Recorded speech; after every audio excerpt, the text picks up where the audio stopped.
Thank you, Tom, very much. And thank you to all of you. It's a real pleasure to be talking to all of you today, this afternoon. And today I'm going to be talking about what we call nature-based solutions, this idea that we can work with ecosystems to solve some of our problems. But I'm really going to be coming at it from this focus of how do we go from science and theory to reality, to practice.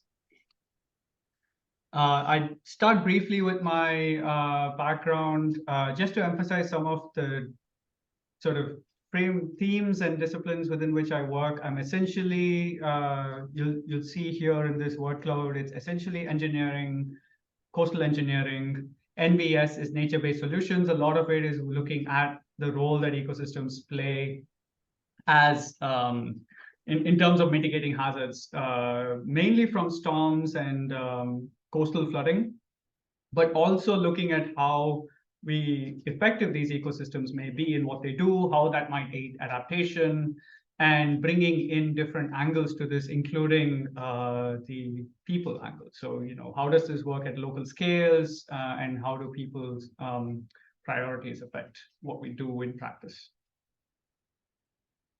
So I'll really focus on coastal engineering here. That's my disciplinary training as well. And essentially thinking about this, even though I'm an academic sitting in a university with the engineering hat on, it's really this application of scientific and mathematical principles to solve coastal problems. And these coastal problems include how to optimally and sustainably use natural coastal resources. And so first, a brief introduction to the problems that we are discussing here. We all know that we expect coastal hazards to increase due to climate change and sea level rise. This graph here is our present day sea levels and future sea levels under different representative concentration pathway scenarios. Essentially, the blue scenario here is an optimistic scenario, very optimistic scenario with regard to carbon emissions, and the red scenario, the red graph here, is a pessimistic scenario with regard to future carbon emissions. But the idea being here that these sea levels are going to rise. Even if we do something right away, there's a time lag in our responses, and so we expect to see these somewhere between these two lines. We expect to see sea level rise. And what that sea level rise does, as many of you will be familiar with living in Norfolk and Virginia Beach, is that it is going to keep increasing our coastal hazards. And so here I want to introduce to you this panel on the right. Essentially, you have different geographies at the bottom. So for example, you have resource-rich coastal cities here and Arctic communities on the other end. And for each of these, you have two colored bars. The bar without the tick, essentially the one on the left, shows us what our hazards would look like with these different ranges of sea level rise in the future if we did nothing.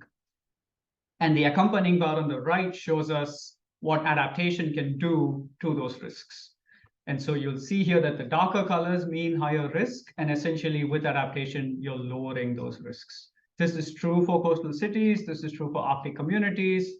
This is also true for other geographies, urban atoll islands, and tropical agricultural deltas.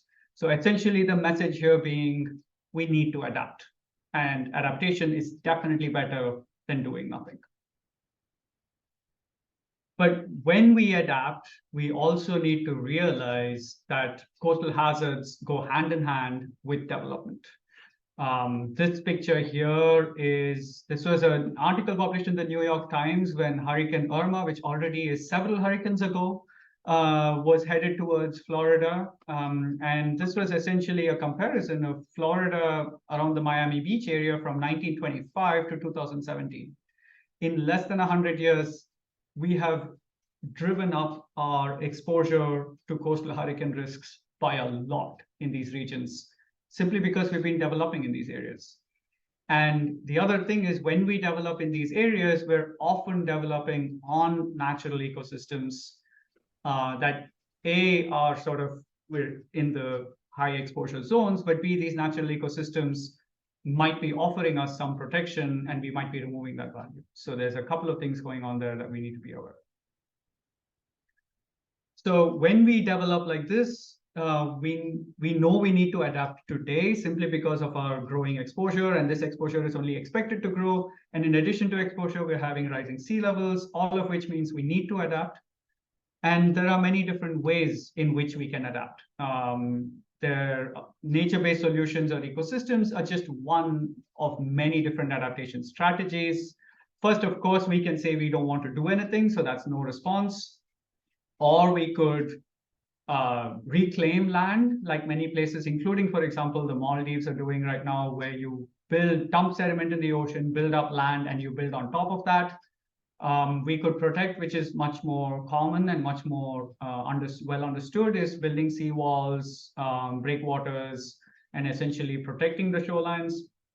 We could retreat as well, which has started happening again in different places. So essentially that's moving back to higher land, abandoning space to the ocean, or ceding space to the ocean, moving back to higher land.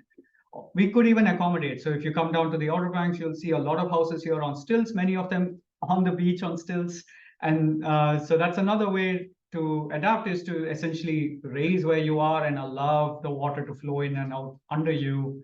Of course, that comes with compromises, but that's one way of adapting. And the last way of adapting, which is the focus of today's talk, is this emerging notion amongst civil and coastal engineers and planners, is this idea of ecosystem-based adaptation, which is a little bit of a combination of a few of the other ones. So essentially, it's providing some space in front of where we are, between us and the ocean. It's providing that space for ecosystems to grow, so that those ecosystems in turn can protect us from these approaching storm surges or waves or other hazards. And so in this respect, we can think of these ecosystems as natural fortifications against coastal hazards.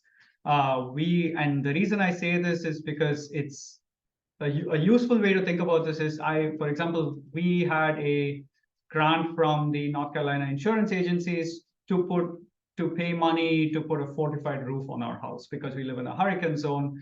And the idea being that an upfront investment in putting a fortified roof is going to reduce payouts later on.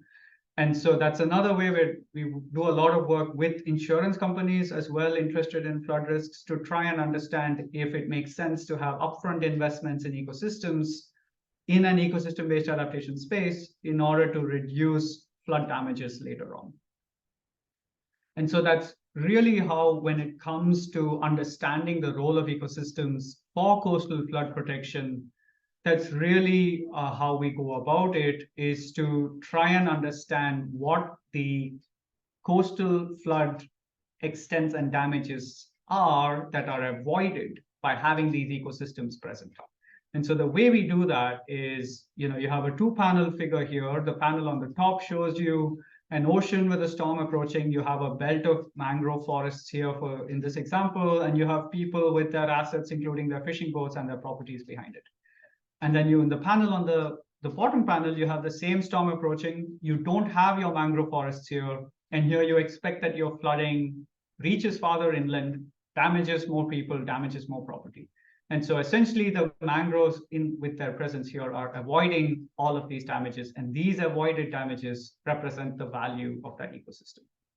And so there are a few ways in which we can measure this. And I'm going to go through a couple of different examples, focusing on different aspects essentially of this system here.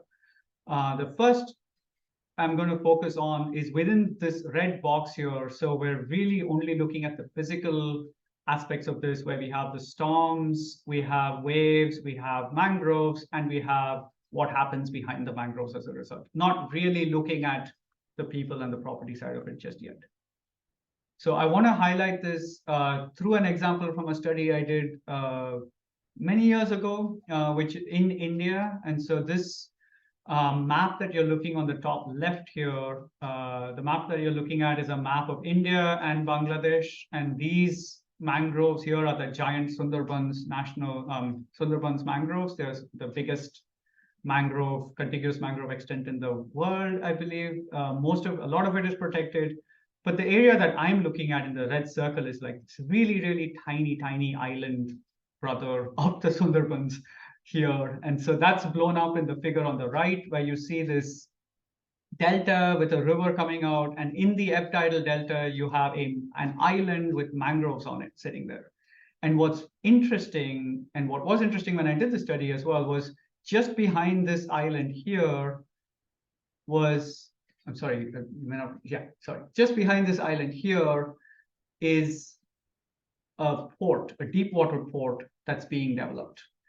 And it was this entire region in the Bay of Bengal, eastern India, is impacted by tropical cyclones every year. And what was of interest to me was to try and understand what role does this island and do the mangroves on this island play in protecting the shoreline behind it and the port behind it during tropical cyclones. And so what I did here was collect data on the structure of the mangroves in the region. So I looked at studies from mangroves, of mangroves nearby, collected information on that. And as any good engineer would do, schematize that into a bunch of cylinders that are sitting on top of each other, and put that into my wave model, which was the SWAN model, which where at that time, we just added the vegetation component to it. And so I put that into my model and ran got data on bathymetry and cyclone waves and ran all of that through. And essentially what you're seeing is the results in the graph on the right is you have multiple scenarios here. And so you have a scenario where you have no island at all, which was my baseline scenario. So there's no island at all. I have a 3.5 meter cyclone wave that continues right up to the shoreline and doesn't attenuate very much. The next one was to have an island, but have no mangroves on it. So there is an ebb tidal island, but it doesn't have any vegetation on it. And you see some amount of attenuation, about almost a meter, from 3.5 down to 2.5 meters. But then when I added the mangroves that were there on it, and I experimented with different densities of mangroves, I found that there's a sharp effect of the mangroves themselves. And so essentially you're going from a 3.5 meter wave offshore to a 2 or a lower than 2 meter wave at the port. And you see that the reduction in these wave heights is extremely sharp just behind the island, but then there's a big distance between that island and the shoreline, and therefore you're seeing some recovery of your wave heights there. And essentially what I found was, it doesn't matter really what the density of mangroves is on that island, as long as there are mangroves. And I found that around a 300 meter wide belt of mangroves around the island would give you the same effect as if the entire island had mangroves. And so this is where I started getting interested in understanding how, how can we use our models to figure out exactly how to use and manage these ecosystems as ecosystem-based adaptation. So all of this is essentially looking at, the presence of mangroves and how the presence of mangroves influences cyclone wave damage or cyclone wave heights at the port.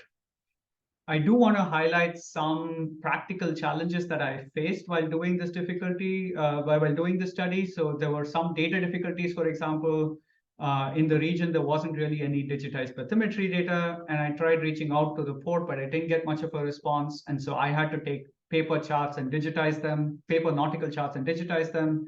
And there was not at that time a perceived lack of interest. I, out of personal motivation, went to the area, to the port authorities, and presented my findings, but they weren't really interested in this message that, oh, you need to protect that mangrove island because it's protecting your shoreline. But I also didn't realize that, at the time, I didn't realize that this entire place was also controversial for other reasons, because that island and the ebb tidal delta below it happened to be a very popular nesting spot for olive ridley sea turtles. And there was a huge movement around making sure that that wasn't disturbed by the development of that port. And so this is something that was new to me as an engineer. I'd come into this only looking at the mangrove ecosystems as, this thing in the water that's helping attenuate waves and modify flow. But this also helped me realize that there are other complications that come into this when we're working with nature and ecosystem-based adaptation. We need to think about it from multiple perspectives. On the other hand, I've been following the story the fate of that island since then, and the island actually has thrived, and the mangroves on it are doing well, and it's actually grown a little bit in size, and that has resulted in unexpected co-benefits. So, for example, this island now has expanded as an emerging ecotourism opportunities, where you have fishermen taking people in their boats to the island, and it's being managed. At least parts of it are being managed, and there are beaches there. And so now there's an emerging ecotourism opportunity that really was not something I would have even thought about back then. And so that then leads me to this issue of, okay, if we're looking at ecosystems as adaptation, it's not enough if we just quantify their physical effects on waves and flooding. If we really are looking at them as adaptation alternatives, we really should be quantifying their costs, their cost effectiveness, as well as their benefits. And a lot of my work since then has focused on those aspects. I'll just provide a brief overview here of some of the things that we've found regarding these three topics. One of them is that often there is this sometimes there is this idea that ecosystem-based adaptation is essentially a cost-free option. You have a healthy ecosystem, it's there, all we need to do is leave it there, and it's going to provide us protection. But that's not always true, especially if we're talking about having to restore degraded ecosystems, especially when these ecosystems are close to urban areas, they might be degraded for multiple other reasons. And that results in multiple cost components that we need to be aware of, all the way from land and permitting costs to getting material. As if we want our salt marshes to keep pace with sea level rise, we need to be raising bed elevations if we don't have enough sediment supply. And also, if we're actively managing projects, then we need to design these projects, make sure that we understand the hydrological flows, hydrodynamic flows, the ecology of it, and then ultimately maintain and monitor these projects, just like we would be maintaining and monitoring, say, seawalls or breakwaters that we build. And so this is sort of similar across ecosystems, not just for mangroves. You can think about coral reefs, and you can compare that to, say, the costs for structures as well. And so all of these ecosystems are not cost-free, they have multiple costs. But so the next question is, okay, can we look at the costs of these ecosystems and see how effective they are? And so we did that through a literature review, where what we did was we compared different mangrove and marsh wetland restoration projects that had cost information on them. We then, using a meta-analysis of wave attenuation studies, we quantified the wave reduction that you achieve for these projects, and then compared those costs to a similar breakwater. So essentially, this graph here is showing you breakwater, wetlands, and mangroves on the y-axis, and the cost per meter of coastline on the x-axis for the same wave attenuation. And so you see that mangroves and salt marsh wetlands per meter of coastline, this is in US dollars. The cost per meter per coastline for mangroves and salt marshes is much lower than that of breakwaters. But there are two important caveats to note here. One is, this was based on essentially on a meta-analysis of field wave studies, and these were very, very small waves. And so when it comes to extreme events, it's a bit more difficult to understand exactly how the costs and benefits scale. We need a little bit more work on that, especially on the wave side of it. And the other caveat here is that most of these mangrove and marsh wetland projects involved a lot of voluntary effort. So especially the mangrove projects, you had people going out and planting mangrove saplings. Labor costs are different because most mangrove projects that were in the data, most mangrove projects are conducted in countries where labor costs are lower. And so you do have some of those caveats here, but in general, mangrove and marsh wetland projects are much cheaper than breakwaters. And so there is a space where they can be cost effective. The other thing to keep in mind here is we're comparing costs in this graph only for similar wave attenuation. What we're not counting here is those other co-benefits, like, for example, the ecotourism co-benefit that mangrove island ended up giving. And so that's another framework that we need to bring in when we look at the costs and benefits of nature-based solutions, is to understand, okay, let's quantify the flood risk reduction benefits. And so you construct a wetland, it changes your waves, it avoids some flooding, and because of that, there's an avoidance of damages. But it also creates co-benefits. Maybe it enhances fisheries, like the example here, and generates revenue out of that. Maybe it enhances ecotourism, maybe it does both. There are multiple other co-benefits that need to be considered in these benefit cost analyses. And so that brings me to the next example that I want to talk about, really, is now we look at the same framework and the same system. We first looked at the physical wave attenuation capacities of ecosystems, but now we add to it the benefit aspect. And so that's essentially damages avoided to people and property. And we're doing this at locals. We've done this at regional and global scales. We're now doing this at local scales as well. And I just want to talk about a study that we're doing right now that we haven't published yet. We have some preliminary results from it that we're still analyzing and writing up. But essentially what we're finding is during Hurricane Irma, the presence of mangroves reduced damages by a lot. So Hurricane Irma caused about an estimated $5.2 billion in storm surge damages. If the mangroves of southern Florida were not there, these damages would have gone up by around $700 million. And also we see that that's true, not just for Hurricane Irma here on the right-hand panel, but it's also true for when we consider multiple storm events across the spectrum of storm events. So this graph here on the panel here on the left is showing you the average annual losses avoided by mangroves. And so essentially the colors in red show you that these areas benefit from the presence of mangroves every year in terms of damages reduced from storm events. And so you see that a lot of the areas here benefit from mangroves, but then you also see that there's a lot of spatial variability here. There are areas in blue that you see on both maps, and these areas are places where mangroves are actually increasing damages.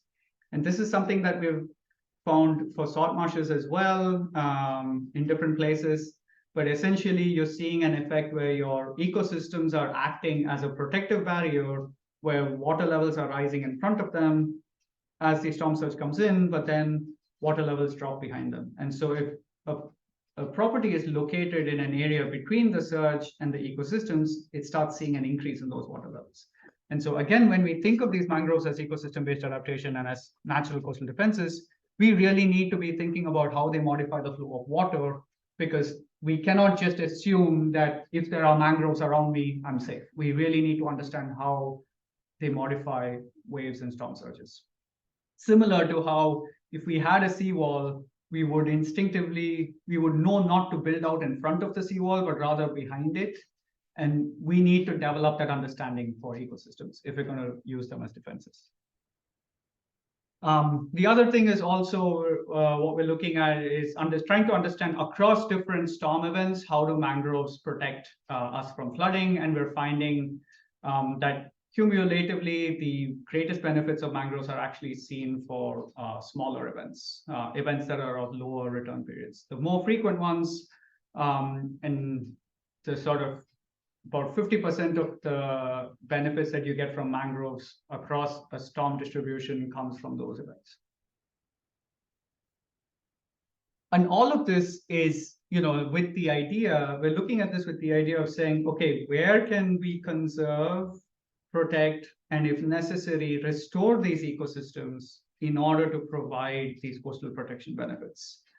And that brings me to the next point here about engineers having to actively work with coastal ecologists, biologists, restoration practitioners.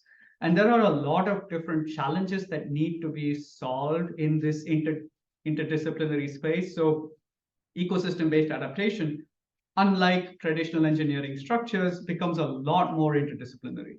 So how can we collaborate to overcome semantic barriers, for example, between engineers and restoration practitioners?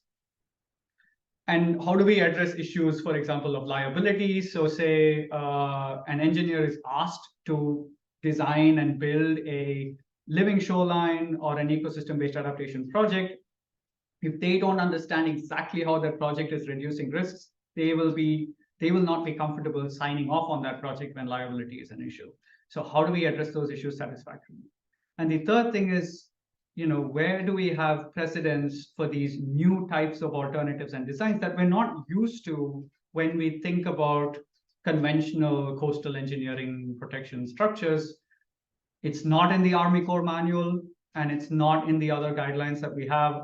How do we go about this? And are there places that we can learn from?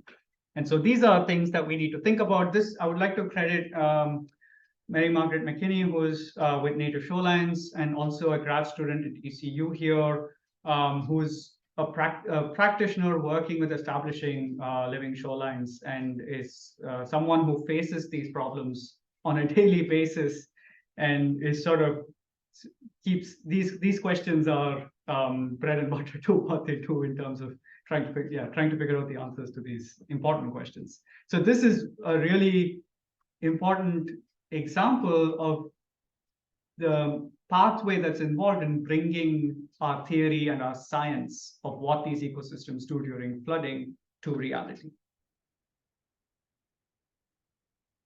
And when we do this, we need to understand that there are trade-offs and benefits as well. So I always keep in mind that ecosystem-based adaptation is just one of many different adaptation strategies. It is never going to be the only solution, and sometimes it's not the appropriate solution at all.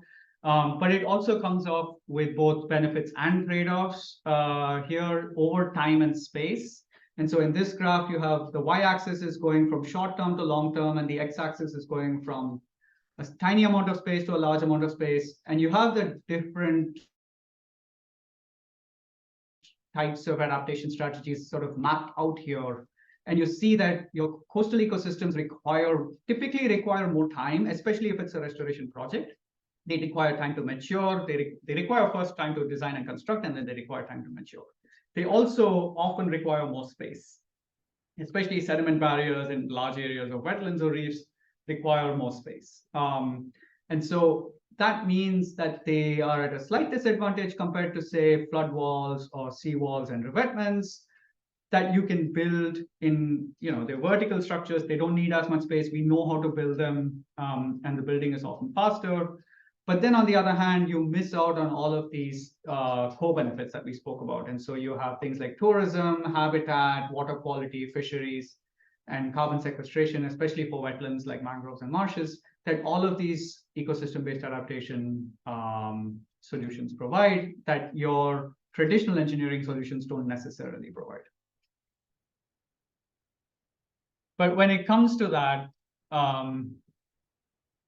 when we start thinking about these trade-offs and benefits, this is when we really need to start thinking about what the problems are that local communities face, what their priorities are, and how ecosystem-based adaptation may fit in within all of these contexts. And so that's going to be the focus of my third and final example here is in this blue box. I'm not focusing at all now on what the ecosystems do physically to either waves or storms. I'm really focusing on the people and their assets. And so this is work that we did across the Pacific Islands.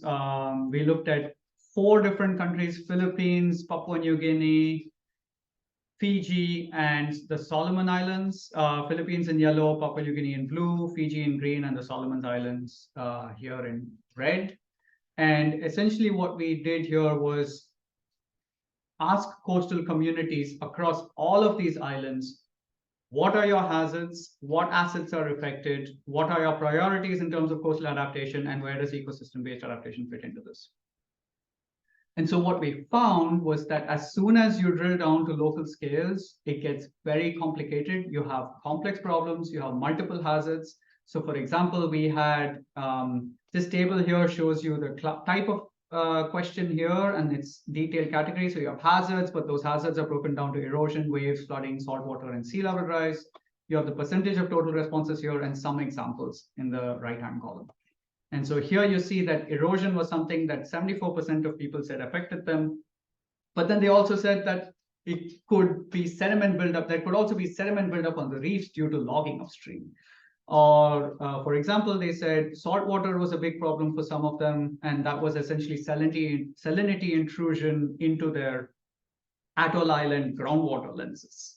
And so some of these things are things that the ecosystem-based adaptation solutions we're talking about cannot really do much about.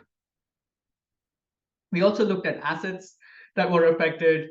And so they said there were multiple things that came out here. For example, food and vegetable gardens were being affected by salinity intrusion and flooding, and a bridge was washed away by a tsunami. Public toilets that are typically on these atolls, these are all low-lying atoll islands, and the public toilets are typically located out in the ocean, and they're affected by high waves and extreme weather as well. And one really compelling example of this was here you see a picture in the bottom right of a cemetery in Papua New Guinea. And people in this community have a very, very strong ancestral attachment place to the ocean. They believe that their people, when they die, should be buried at the edge of the ocean. But that also means that these cemeteries are now eroding.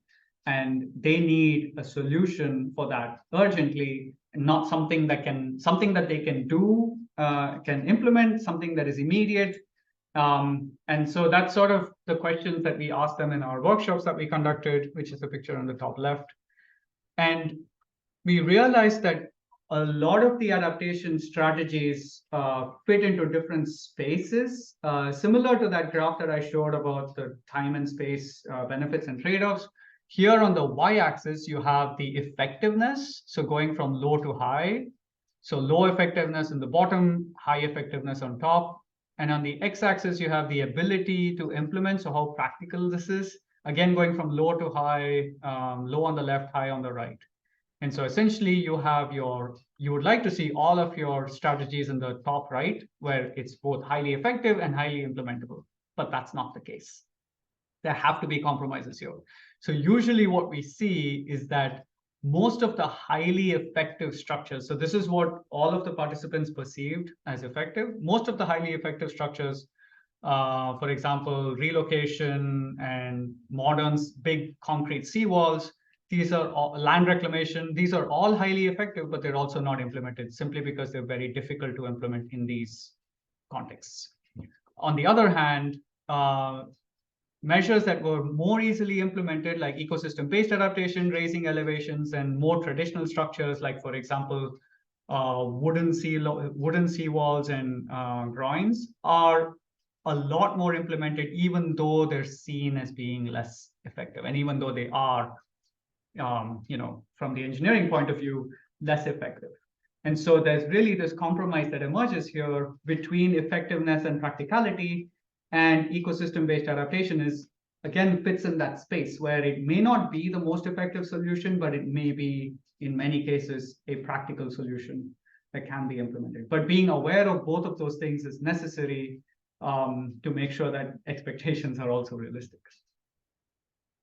And so I want to sort of wrap up and summarize a sort of way forward for all of these things. There is a lot of research funding in nature-based solutions for coastal protection. NSF has a couple of giant COPE awards out and multiple other projects out. NASA is very interested in this topic.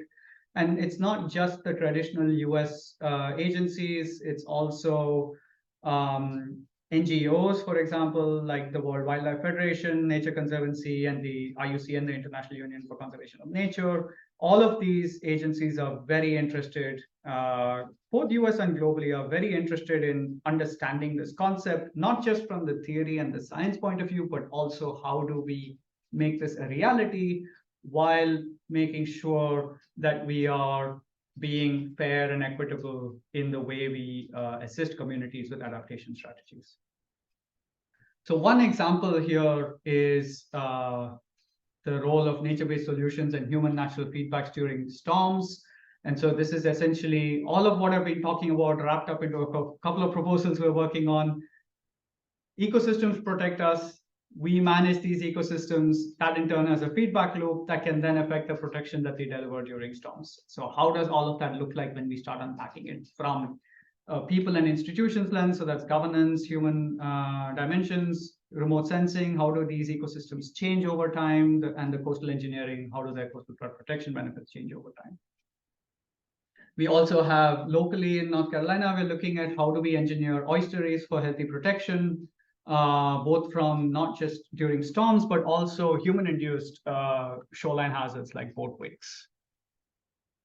And finally, again, assessing salt marsh benefits in urban floodplains. And this is not just looking at sea level rise, but also looking at how increasing exposure drives these risks and what wetlands can do to mitigate some of these risks. So ultimately, as a take-home message here, going from theory to, so as an engineer, I focus on going from theory to practice. We need to recognize the potential for unexpected co-benefits from nature-based solutions. We need to expect high variability at local scales. We should consider local context before choosing solutions and ensure a balance between effectiveness and feasibility. With that, I'll stop and happy to take questions. Thank you. I'd like to kick one off there. Sid, excellent set of projects, and it really seemed like we've turned tide a little bit from unintended consequences to maximizing benefits. But one thing I still don't see, and I'd just like your reflection on it, is a kind of even more holistic, I think you're really onto this, like a life cycle assessment of resilience projects. Cradle to grave, what do you do with the living shoreline after it just can't keep up with sea level? Any thoughts in that direction? Oh, if only we could answer that. Okay. It's a very challenging question, especially if you lump in the different co-benefits as well. Because often what happens is you have multiple parties interested in, say, a living shoreline or nature-based solution, but for multiple different reasons. And so it then becomes a question of, okay, who is responsible for this? For how long? How do we deal with the fact that it's dynamic and changing, not just over long term, but also seasonally? So, we have marshes that are going to die off in winter and then grow back in summer. How do we deal with that change? But it's really pushing people towards the whole notion of adaptive management and being flexible with the idea of what the design life is. Okay. In projects. On that note, I want to extend an invitation to you to come and visit a couple of places. But let's turn it over to another question. Laura, how about you? Did you have one? And I see Carol has one in the chat. Maybe I'll just go with that one for now. Regarding the life cycle, Carol's got a follow-up. What about demolition and removal costs of hard gray infrastructure? Yes, that is something that we've actually not looked into, is if you're replacing existing structures with living shorelines, then you do have to factor in those costs as well, definitely. It's a tricky one again, because maybe those existing structures are doing fine in terms of coastal protection, in which case we really need to take a hard look of whether what are the consequences of removing them. On the other hand, if they're not doing fine, then maybe removing them is actually better for that landscape, and then putting in a living shoreline is easier. So I think, again, it really depends on that local answer to what exactly is that breakwater doing there in the first place. So this is Carol. I'm just going to follow up with that. So like when we think about sea level rise in the coastal plain, eventually the whole coastal plain is going to be overtaken. And so as we adopt all these hard gray infrastructures, how are they going to impact our future? So that's really what I'm referring to, not the immediate, let's replace all gray infrastructure with a nature-based solution, but like in the long term, as Norfolk builds these tide gates and a seawall, how does that impact the future in 100 years or further out? How are we going to remove all these structures that we put in place that are in the life of the Earth are very temporary? Yeah, I mean, yes, that is a tough one as well. I think even here in the Outer Banks, we see houses that were a safe distance from the ocean a few years ago and are now falling into the water, and it's just, let's just leave them, abandon them, and it's in the water now and it's destroying the environment. And so yes, that's a really difficult one as well, especially when we're sort of moving towards these strategies that tend to lock us in, like the Netherlands did after their 1956 flood, where they got sort of built all of their storm surge barriers, started shortening all of their coastlines, and then realized that they were locking themselves into a solution that they didn't really like. And so they're sort of trying to start reversing that beyond that point. So I think that's, especially when we do things at such large scales, we need to be careful of that, of the consequence of locking ourselves into a pathway. Thank you. And the Netherlands is a great example of that. I see John has a question. I'll go ahead and read it. How easy is it to get approval for nature-based solutions in the United States? And maybe you can see that, but opposition, someone has a waterfront view and now you're gonna put my mangroves in front of it. I remember some dunes after Hurricane Sandy. People were objecting to the higher protected value of some dune heights.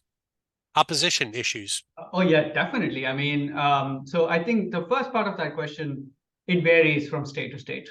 It really does. I think there are some states like Maryland, for example, where they have a living shorelines equivalence law. So I think in Maryland, if you put in a project on your shoreline, you are required to consider living shorelines as an alternative and show that they're not the best alternative. And I really think that that is a good way to go, is to start, all we're saying is consider these ecosystem-based adaptation strategies as an alternative.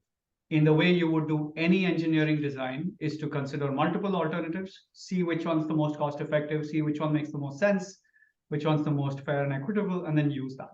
And I think the way to go is to say, let's consider these, and we throw them out if they're not the best.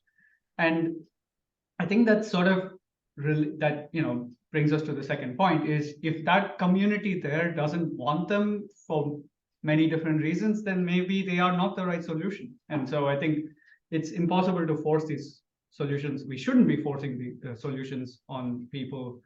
And it's also being extremely careful about what habitats are being used where. So for example, mangroves are an invasive species in many places now in, say, the northern Gulf of Mexico or in Hawaii, and people there are not used to them.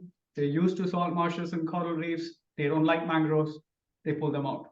It's completely natural when you have a species, because of the warming of the ocean, where its northern range limit is increasing, and you're suddenly seeing a species here that was never here before. And so it's a very tricky question that ultimately you cannot sort of have a single answer to that. And maybe some like techniques are still experimental. For example, before the talk we were discussing the marsh terraces in Back Bay. They chevron shaped, and I think before they'd only been used in the Gulf of Mexico. So there might be some regulatory issues.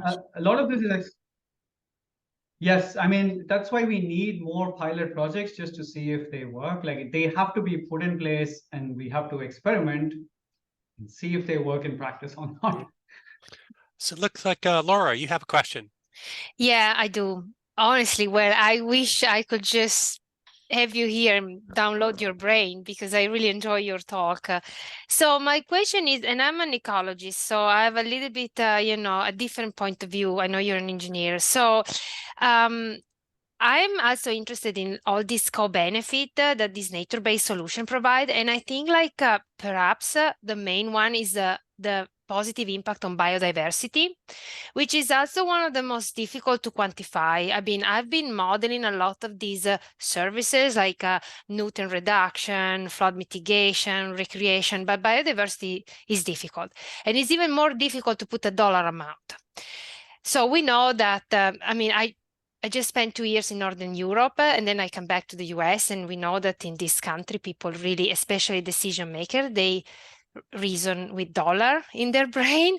So how do you think can we just, first of all, push for more recognition on the biodiversity co-benefit, considering the difficulties in just really like modeling these? And then I guess the second main point is because this country doesn't really like apply to the main like global goal. I saw that there is a huge push in Europe for like biodiversity goal, because then everything you do at the local level reflects to the global goal. But here I just see this is not happening. So how do you think we can address these issues? Think that this is, again, I feel like this is something that we can address when we really bring this down to the local scale. I think, for example, like what we found in the Pacific Islands work was that a lot of the communities preferred, they preferred a solution that wasn't like a big concrete wall.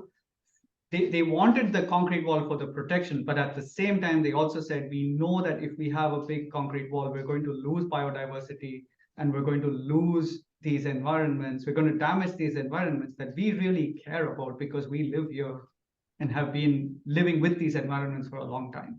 And I have a feeling that that would be true for most coastal communities. So I feel like when we take it down to that scale, and maybe what we need to understand is what those community priorities are. And I have a feeling that this would emerge from that. Thanks. Hey, Jim, go ahead. Hey, how you doing? Finally got back here after traveling a lot.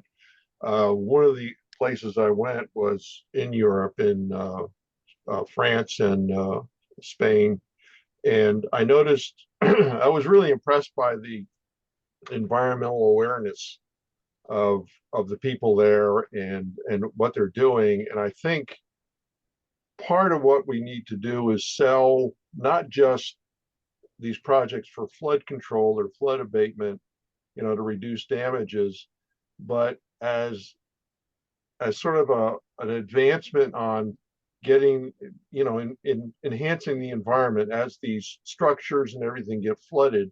Maybe we don't need to remove them, but we need to design them so that they would become part of the ecosystem as they get flooded in the future. Possibly, you know, for example, flood walls that would become oyster habitat or shellfish habitat as they get deeper in the water. As I see here, I've got spartine up in what was lawn when I first bought the house, and you know, you just have to sort of work around it. And there's a lot of people nearby me who don't want to work around it. They just mow everything, which is really unfortunate. But I mean, that's the way a lot of things are done in this country. So we, you know, not being able to change the mindset of a lot of people, we need to sort of sell the projects as a total package rather than just flood damage abatement. Yeah, I agree. And I think it's also, you know, I've been focusing on ecosystem-based adaptation, but a lot of it is actually what we call hybrid. And so it's a lot of it is actually combining natural elements with structural elements. Like even living shorelines are often, you know, you have a salt marsh and a sill and maybe some oyster reef as part of that sill. And so it's really working with both structural and natural components, like the Chevron example as well, actually. Yeah. Have we got any others? I see Bryce. Hey, thanks. I hope you can hear me. I Yes. just wanted to, great talk, Sid. thanks. I was just curious, so to try to get to that hybrid aspect, if when you've been looking at in your meta-analysis of the roles of mangroves, the protection levels of marshes and that restoration, have you done any examination of essentially how you might be able to downscale the hard gray infrastructure that many communities might like to have as sort of a last ditch effort on the landward side of that nature-based solution, and to try to quantify how much you could reduce that? Be great to get your input. I haven't really looked. No, we've not done much work on downscaling that. Though I feel like that's something that's actually in practice done a lot more than we've actually studied it. So, most homeowners have bulkheads. Right. And we just don't quite, we can model it, right? But it's not really been studied as such or published and all of that. But it's sort of, I think it exists at that scale, and those bulkheads are, contractors know how to put them in, they roughly know what to expect. And so I feel like a lot of that is there in practice. I think it's going to be interesting to see how they combine with the natural element. Yeah, I was just curious, like with that combined protection. Yeah, and thinking about the use of mangroves potentially down in Florida and along the Gulf, right? That'll break up the wave energy, but not really have that much effect on water levels. And so just trying to think about that. Not going to do much about between sea level rise or tide flooding. No. Right. Yeah. Nice. No, that's definitely we cannot get away from from the use of hardened shorelines in many places. Yes, at some point we'll have to do.